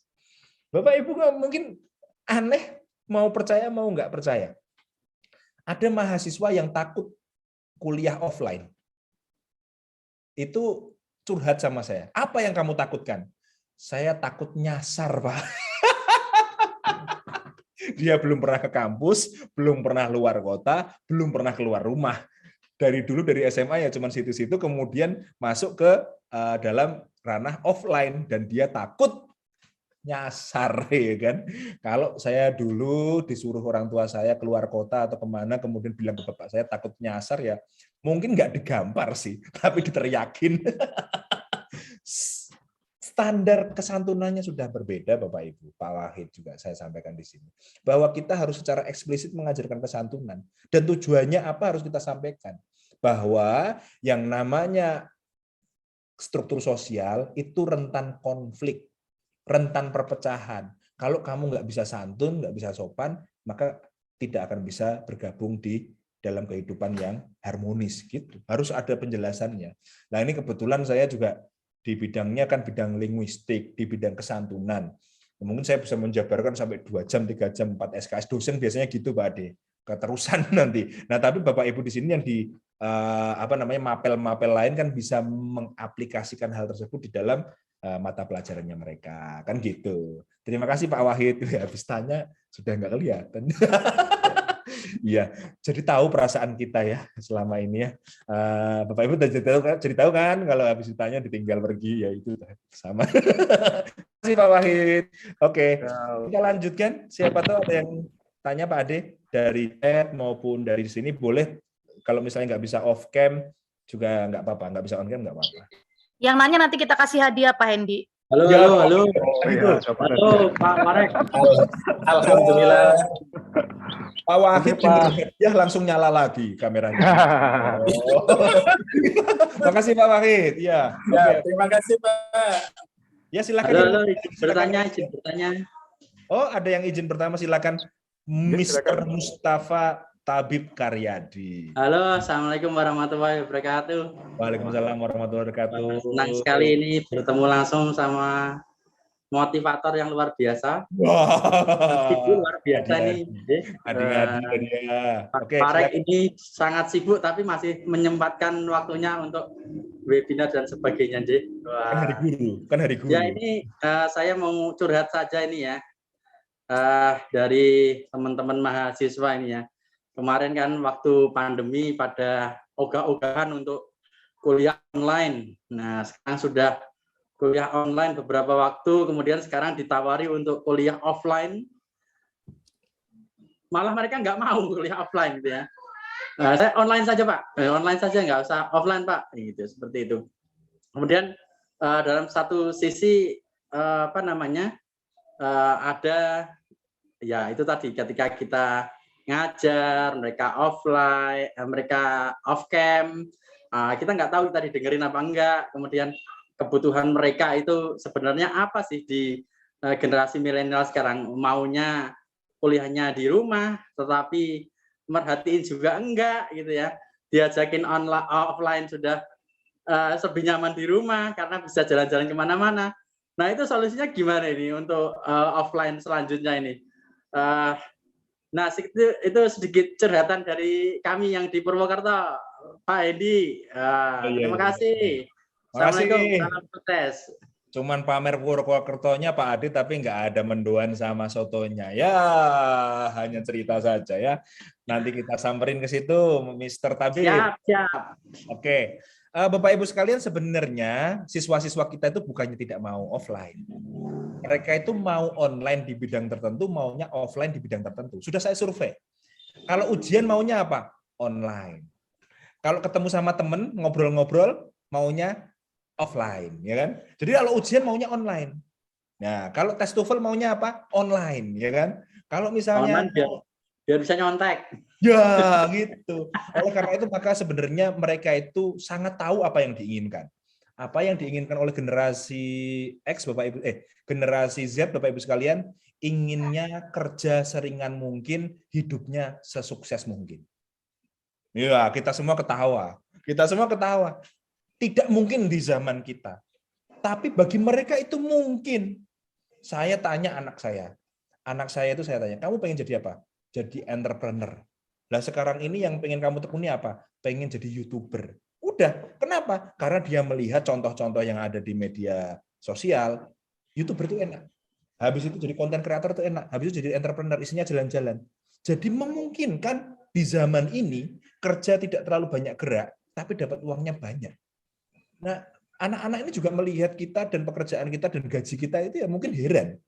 Kenapa orang yang pada kerja di BUMN itu belum ada apa-apanya Pak Ade, mohon maaf ya. Teman-teman yang kerja di startup, yang melihat kita kerja kerasnya kayak gini, terus terpaku dalam suatu jam kerja. Mereka yang jalan-jalan sambil ngerjain di mana-mana. Fresh graduate, mohon maaf ini saya sebut range-nya, 20-25 juta. Aneh banget, saya kerja jadi wakil rektor. Setelah sekian lama baru bisa mencapai range itu ke atas gitu kan. Nah oleh karena itu maka bayangkan loh. Jadi sekarang ini saya harus jujur bahwa kehidupan sekarang dan dulu memang berbeda. Anak-anak sekarang itu mengatakan loh kerja yang santai tapi bisa menghasilkan itu kan ada. Kuliah kok dibikin ribet kan gitu. Nah oleh karena itu maka mentalitas kita sebagai guru, sebagai dosen dalam hal mengajar online, mentalitasnya adalah mentalitas penyiar radio. Maka Bapak Ibu sekalian lihat saya ini sekarang. Terserah, saya lihat halaman 2 sampai halaman 8 ini ya foto semua, ini terserah, tidak ada masalah. Saya punya keyakinan saja dalam hati, jauh di lubuk hati saya, bahwa Bapak Ibu sekalian dalam proses mendengarkan saya. Nah kalau mendengarkan, berarti kan saya harus mengatakan hal yang baik-baik, yang semangat, ya kan? Oleh karena itu maka Bapak Ibu sekalian kalau ngajar online, ya begitu. Pokoknya prinsipnya penyiar radio, membuat orang gembira, membuat orang senang, menginspirasi, dan lain sebagainya. Nah, artinya bahwa dari pihak kita sendiri jangan terlalu baper. Sebagai pengajar jangan baper. Sekarang orang nonton itu off cam itu udah biasa. Bahkan barusan saya baru tahu ternyata orang-orang yang punya video gerak-gerak tapi ternyata geraknya monoton itu ternyata cuma video yang diulang-ulang. Itu bisa saya. Ya Allah, kreatif dan juga kober ya kan ya. Jadi dia gerak-gerak gini tapi kok ditanya kok nggak jawab. Ternyata anak-anak itu sudah menemukan caranya bagaimana kayak gitu. Oke ya. Jadi Mas Tabib tadi curhatnya kita terima bahwa anak-anak ini memang punya perbedaan sudut pandang, dan memang kita harus pahami bahwa kehidupan mereka tidak mewajibkan mereka untuk tangguh. Yang harus tangguh kita dulu, tapi anak-anak sekarang itu mereka hidupnya tidak tangguh pun bisa sukses. Maka yang diajarkan kepada mereka adalah kebahagiaan, cara menghormati orang lain, cara untuk bisa menikmati hidup, cara untuk beribadah, dan itu kalau mengajarkan mereka disiplin yang versi-versi kuno udah nggak bisa.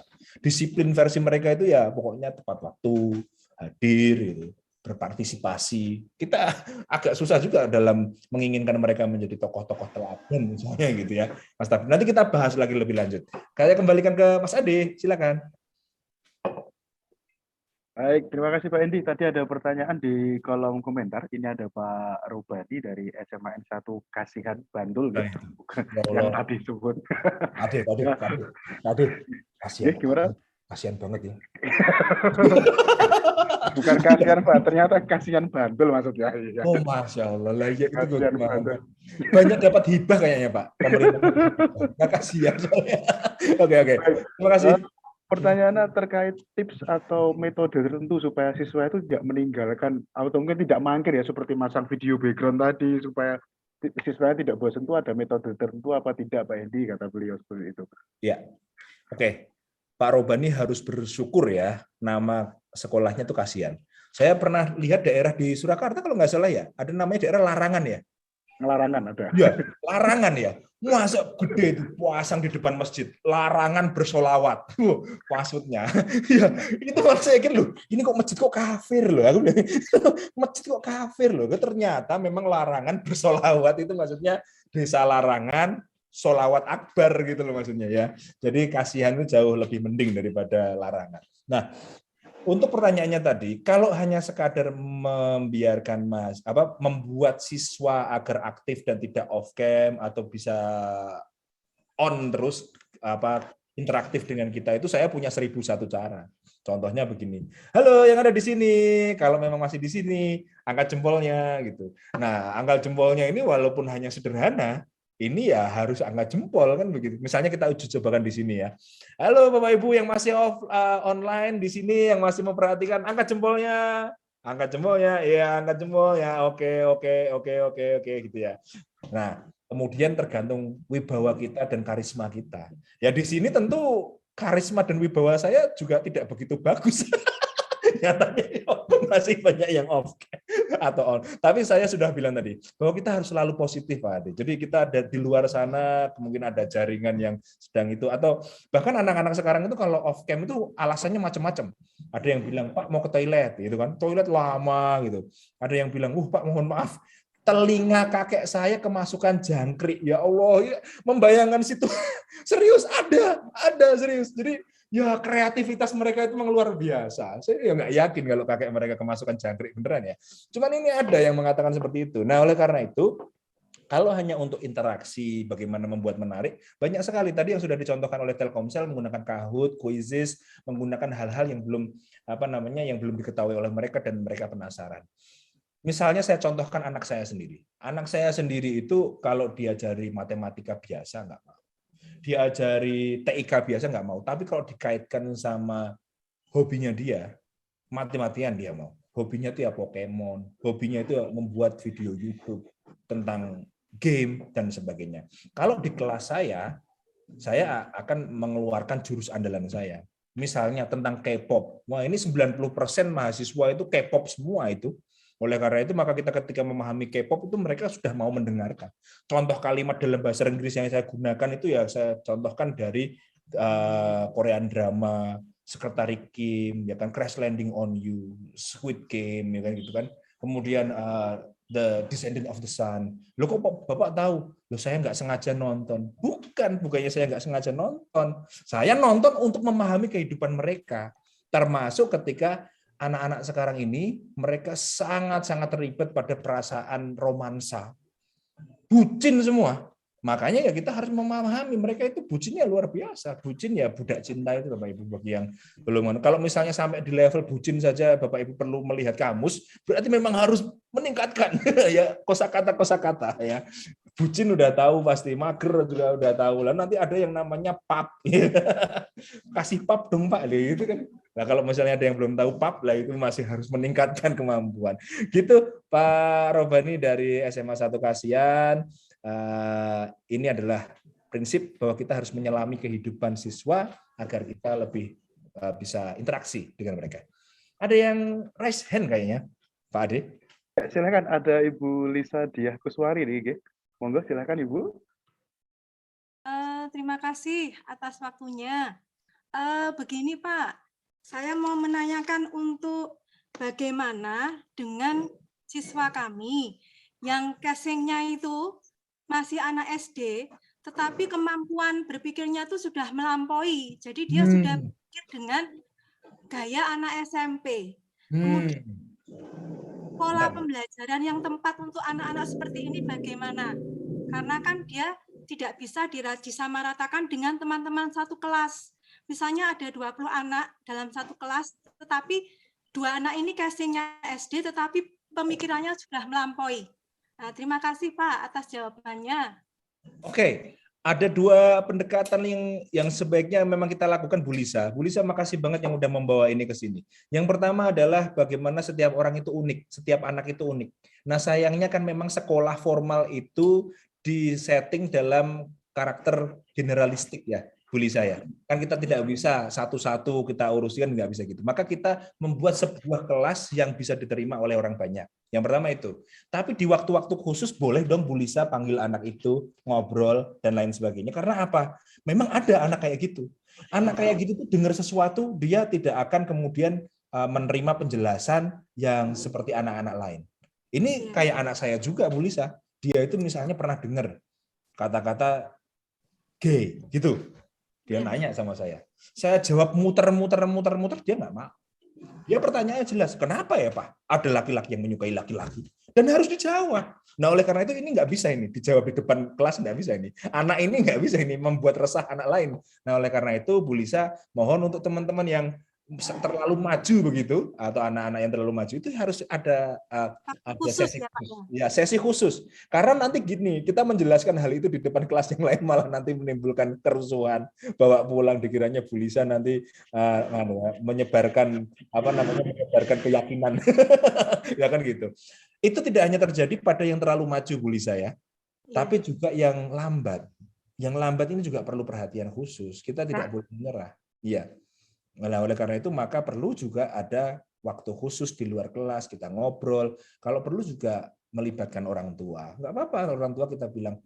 Termasuk saya dulu Bu Lisa, saya itu kelas 2 SD itu sudah membaca semua buku yang dibaca guru saya. Kemudian setiap kali beliau menerangkan, saya jawab terus sampai jengkel.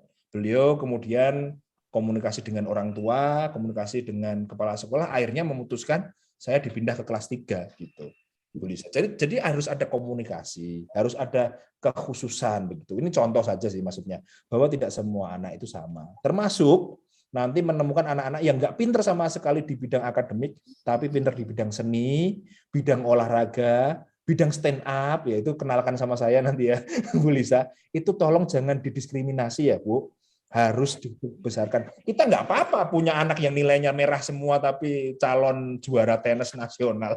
Gitu loh Bu Lisa. Nggak masalah, emang harus ada yang dikorbankan kadang-kadang.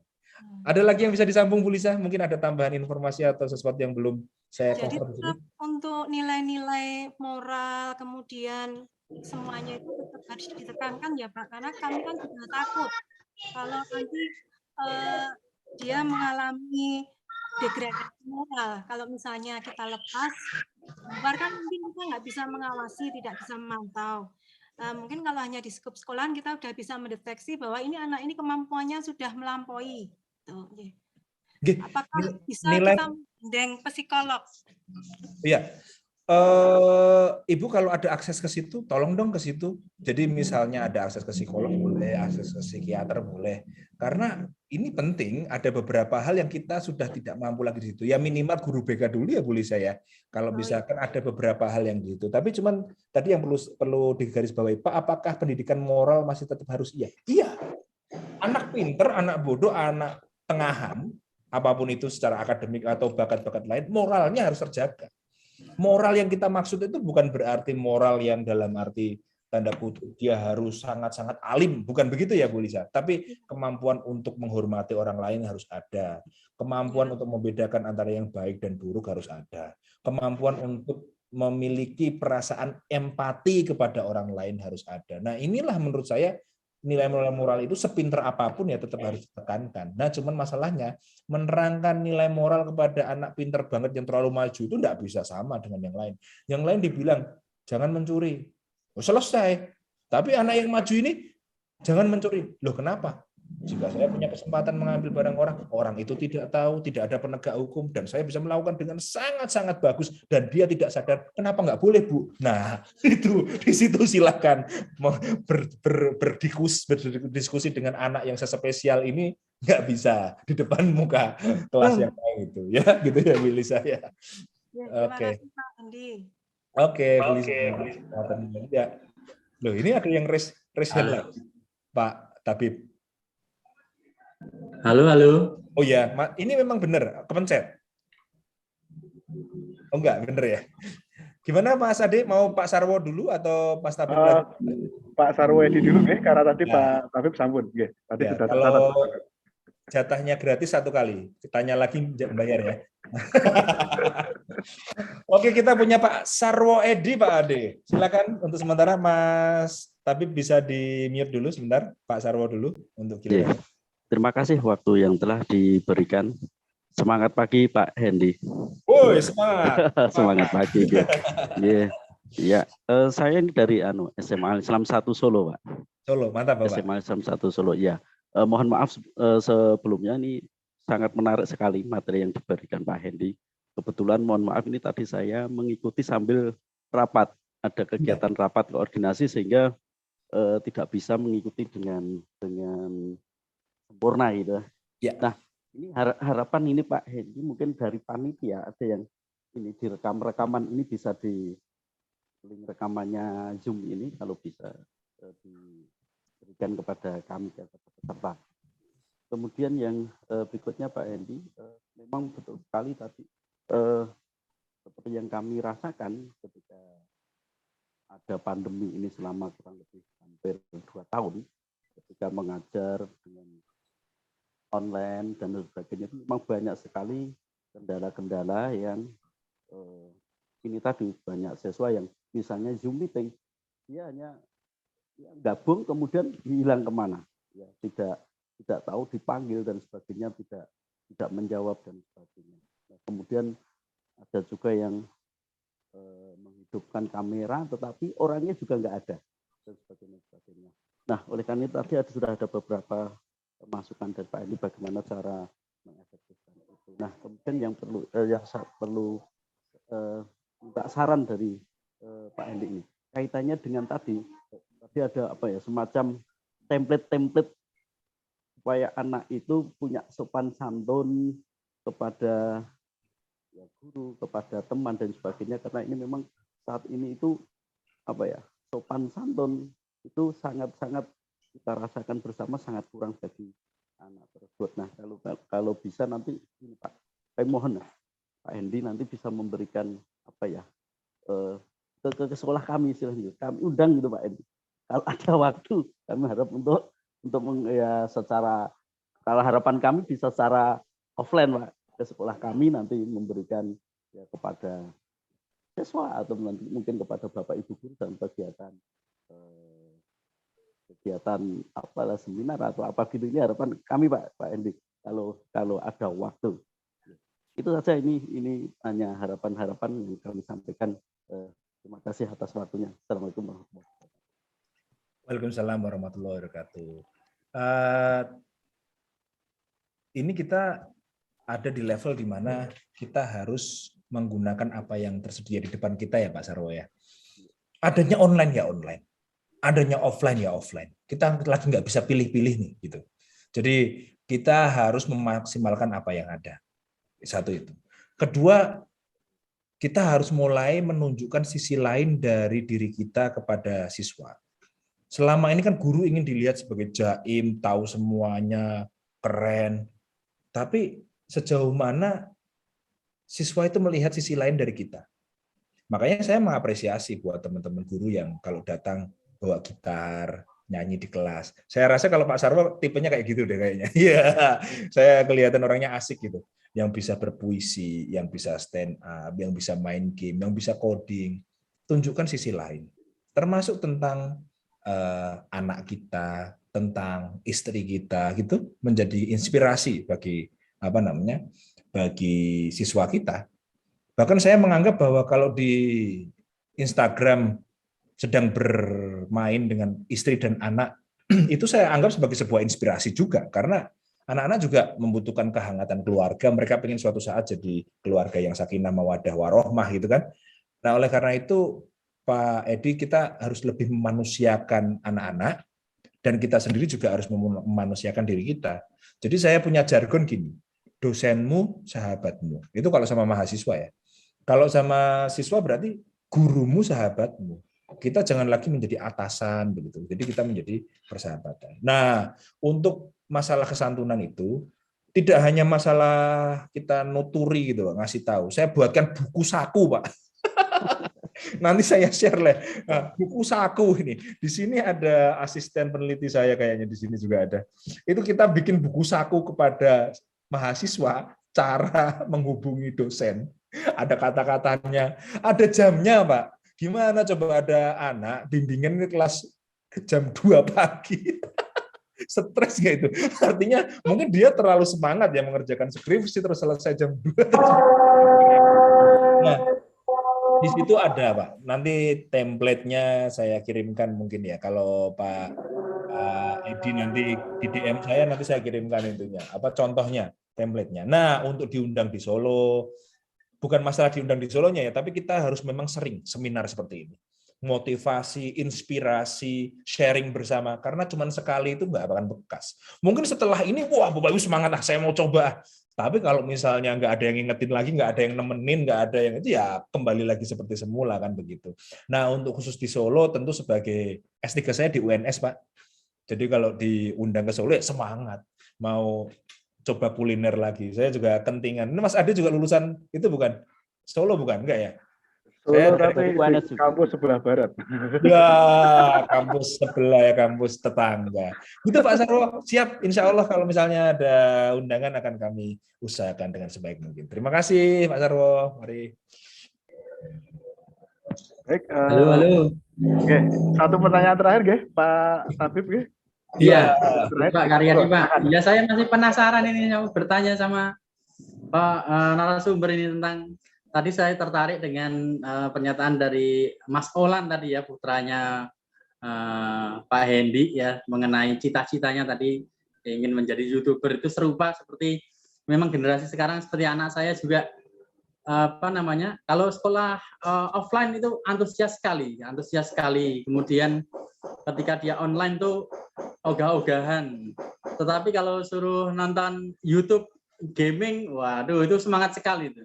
Nah itu strategi untuk pengajaran anak yang seperti itu gimana ini? Saya bingung ini jadi orang tuanya. Kalau saya arahkan untuk nonton yang konten pendidikan itu ogah juga dia nggak mau gitu. Maunya yang game-game gitu. Gimana itu Pak Hendy? Terima kasih. Oke. Mr. Tabib mungkin juga mewakili keresahan orang tua yang lain ya. Bagaimana anak kita kecanduan game? Bagaimana anak kita kecanduan Netflix atau film-film kartun misalnya. Nah di situ kita batasi jamnya, kita batasi aturannya. Tapi kalau dinolkan sama sekali tidak ada manfaatnya. Makanya kalau dalam kehidupan kami di rumah, anak saya harus menjadi model pendidikan yang ingin saya sampaikan kepada umum. Contoh paling kecil dulu, saya kan ngajar bahasa Inggris nih. ya anak saya harus bisa bahasa Inggris. Gitu aja dulu. Karena apa? Saya mikirnya gini, kalau anak saya nggak bisa bahasa Inggris, mana ada orang percaya belajar sama saya kan gitu. Nah sekarang ini kalau misalnya Bapak Ibu mau ngobrol, daripada nyari bule kejauhan, butuh native speaker, anak saya aja. Lahir di Indonesia, dibesarkan di Indonesia, tapi bahasa Inggrisnya lancar seperti native speaker. Kan itu dulu yang pertama. Yang kedua, saya gunakan juga proyek bahwa dia main game ini harus membuat dia semangat. Nah misalnya ingin nambah gadget, atau ingin jam main game, dia harus jadi student of the week dulu.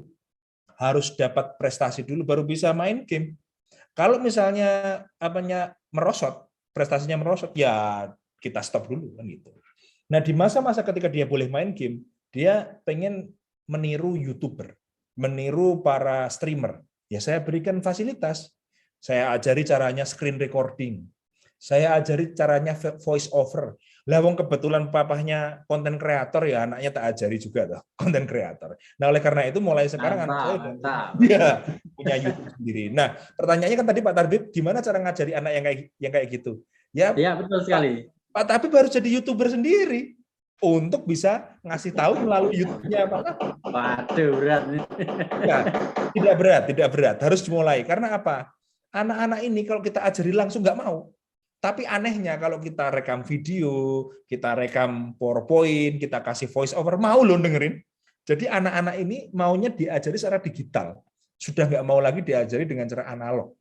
Jadi ya mau tidak mau orang tua ataupun guru harus belajar untuk masuk ke dunia mereka. Itu sudah menjadi fitrah kita.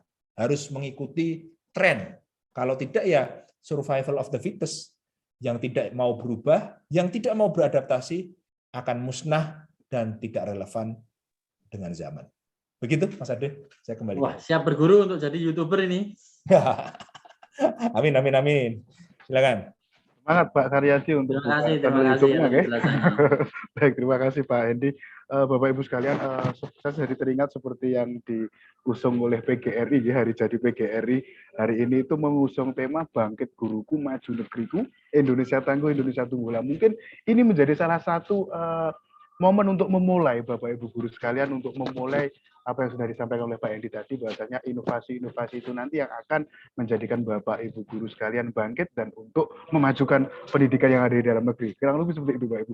Baik Bapak Ibu sekalian, karena ini juga sudah masuk waktu asar ya, jadi kami harus segera mengakhiri acara webinar pada siang hari ini, meskipun masih banyak sekali yang ingin bertanya. Saya yakin juga Pak Hendi juga masih banyak yang sebenarnya ingin disampaikan, tapi karena keterbatasan waktu, nanti kita akan berusaha untuk mengadakan acara serupa supaya Bapak Ibu sekalian dan Pak Hendi juga bisa berbagi lagi seperti itu. Bapak Ibu. Tidak harus untuk guru loh, untuk pegawai Telkomsel juga bisa loh, Pak. Oh ya, Kak Natalina, Kak Beni ini ada.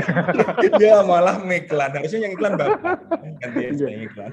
Baik, untuk Bapak Ibu sekalian yang tadi sempat menanyakan link untuk materi dan post-test untuk mendapatkan sertifikat sudah kami bagikan di kolom komentar. Ini kami bagikan lagi. Di sana nanti akan ada link sehingga Bapak Ibu sekalian bisa mengisi post-test. Kemudian materi Pak Hendi sudah kami lampirkan juga di sana.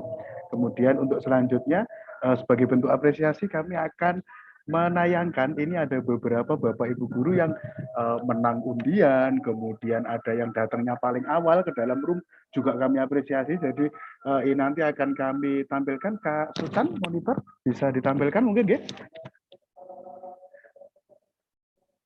Jadi kalau di acaranya kami seperti ini Pak Hendi, yang masuk pertama itu kami apresiasi, ada hadiah juga, juara Kahoot ada hadiah, masih ada door prize-nya juga nanti, jadi bisa apa dong saya cek dulu ya, nomor saya Telkomsel loh Mas ya. Ini ya. Silakan ya. Kak Sultan. Kak Sultan kita kasih rekening, nomor rekening aja. Di rumah saya pakainya produk yang lain loh, tapi belum pakai Orbit, cuman ya sama merahnya lah. Ya, ya nggak apa-apa kan belum itu juga. Nanti boleh sampling lah Orbit. Silakan, layarnya belum ada ini.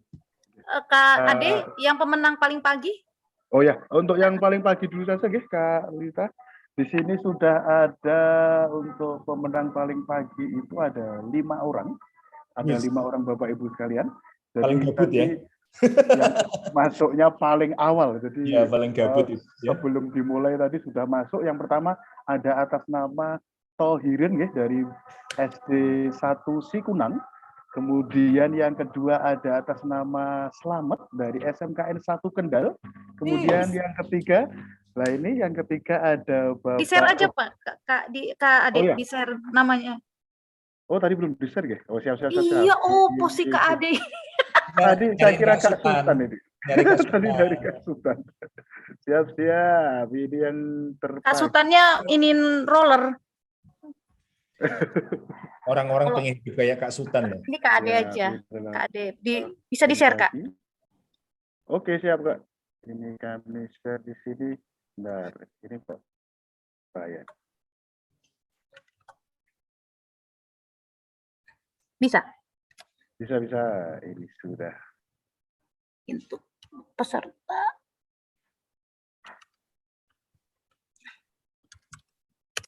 Ini ya Bapak Ibu sekalian, ini untuk yang paling pagi. Di sini ada atas nama Tohirin dari SD 1 Sikunang. Mr. Rohmani. Kemudian ada Bapak Slamet dari SMKN 1 Kendal, ada Bapak Rohmani dari SMK Muhammadiyah Delanggu. Kemudian ada Ibu Yani Ika Nugrahani dari SMPN 37 Semarang. Kemudian yang terakhir ada Ibu Teresia dari SMK Purnama 1. Ini tadi yang masuk roomnya paling awal sudah kami langsung kami catat untuk mendapatkan hadiah. Nanti silahkan klaim hadiah ke Kak Natalina. Nomornya sudah kami cantumkan di pojok kanan bawah di sana. Nanti dengan Kak Natalina. Kemudian selanjutnya nanti akan ada undian door prize. Kak Sultan sudah ready belum untuk pengundian door prize-nya? Kak Sultan. Kak Sultan kayaknya lagi itu deh, menikmati hidup Sultan. Lagi ke Brunei. Sultan Brunei. Oke, ini sudah ini. Ya. Ini untuk pemenang voucher yang mana ini? Yang ini untuk rollingnya mana Pak Kak Sultan? Rollingnya? Ya, diasumsikan sudah di rolling ya. Iya.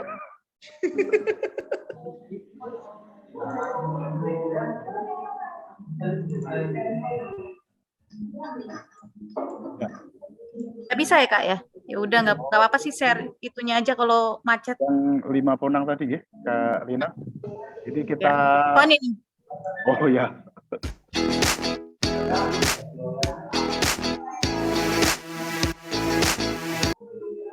Baik, ini ada di 0822 0391 217.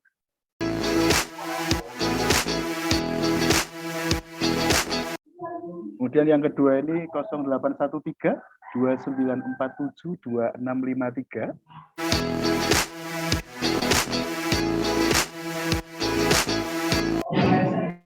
Baik, kemudian selanjutnya dari 0813 2566 9007.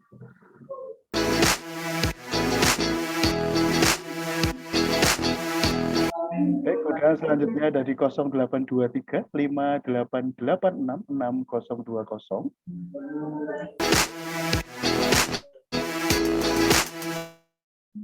Baik, yang terakhir ini ada di 082 11 4747. Ini tadi kita rolling, kemudian untuk yang terakhir adalah pemenang Orbit. Baik, kemudian untuk pemenang Orbit tadi ada satu orang ya, untuk nomornya ada di 0819 0418 3339. Baik, untuk pemenang yang kami rolling dan kami rekam tadi, daftarnya sebagai berikut, ada 5 orang ya Bapak Ibu sekalian, sama seperti yang tadi. Kemudian untuk pemenang Telkomsel Orbit, ada 1 unit Orbit, ada Bapak Robani ya, Bapak Robani.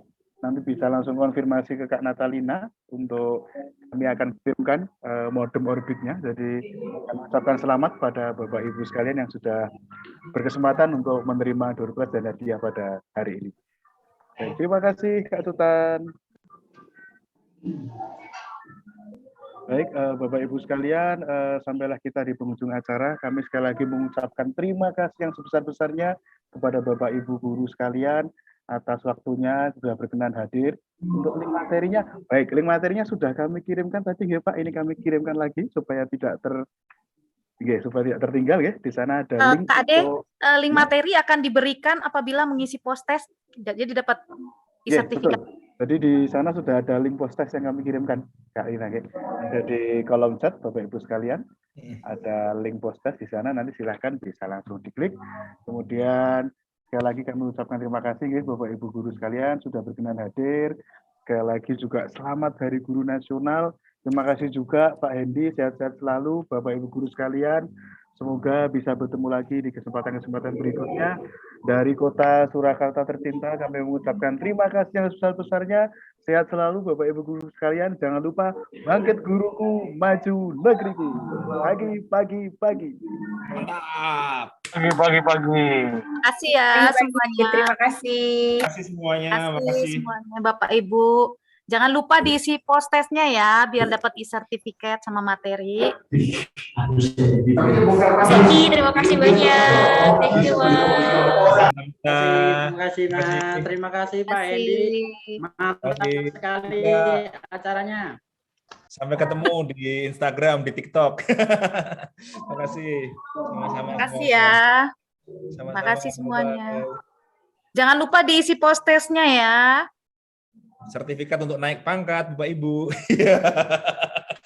Enggak ya, Bapak Ibu. Nanti yang jawabannya paling benar dapat hadiah. Amin. Pak Sarwo, makasih. Bu Iis, dari tadi senyum-senyum aja nggak nyapa-nyapa. Bu Iis, halo. Ya, Bapak. Aduh. Pak Azhar ya. Terima kasih, Pak. Ya, sama-sama. Surya Solo tadi 2 orang yang dari Surya Solo tadi. Iya, sekarang tinggal 1. Oke, mantap. Makasih Bu Heni, makasih Pak Yayan. Bu Natalina sama Kak Natalina sama Kak Ade, saya pamit ya berarti. Makasih. Oke, terima kasih Pak Endi. Sampai ketemu di Semarang atau di mana di Bekerja sama lagi ya. Terima kasih. Terima kasih. Terima kasih Pak Sarwedi. Jangan lupa hadiahnya ditagih ke saya. Ya.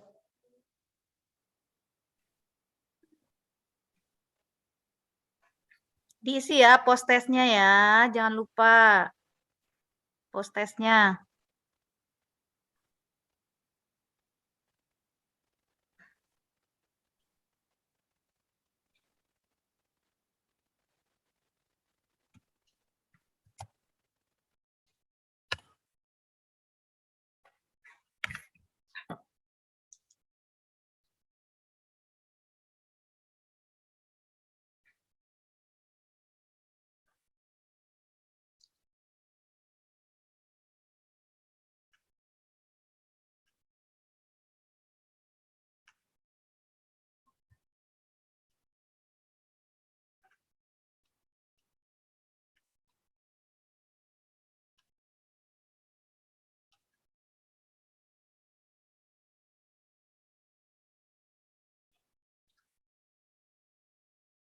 Terus sekali.